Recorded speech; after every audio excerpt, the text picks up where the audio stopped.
Et le dernier jour, je suis rentrée à l'hôtel pour prendre ma valise. Comme je ne voulais pas aller au métro, je me suis renseignée quelque part, j'ai demandé mais quel est le bus qui peut me ramener à côté du tram.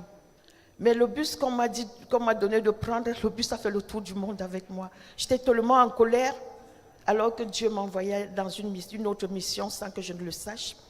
Quelque part, on m'a dit descendez ici et prenez un autre bus. J'ai pris un bus avec un monsieur et une dame, et le monsieur était très malade.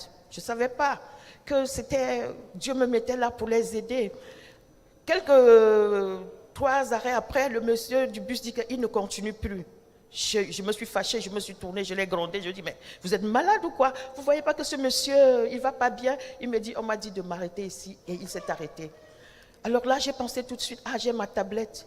Et j'ai pris ma tablette, j'ai commandé un Hitch. Parce que la dame, elle est mariée en français, mais ils vivent en Hollande, je crois, oui. Mais ils sont venus, elle ne connaissait pas les rouages pour aller facilement, parce qu'elle me parlait de prendre un taxi conventionné. Je lui ai dit non, aujourd'hui les taxis conventionnés, moi-même je les prends, mais c'est difficile, il faut se prendre en avance. Et je bénis Dieu parce que, comme il dit, les voies de l'homme ne sont pas son pouvoir, c'est lui qui dirige nos pas.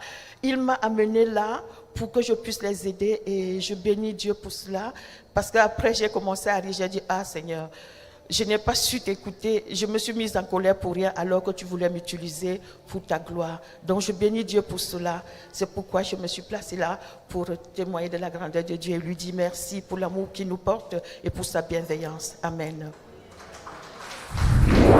You have come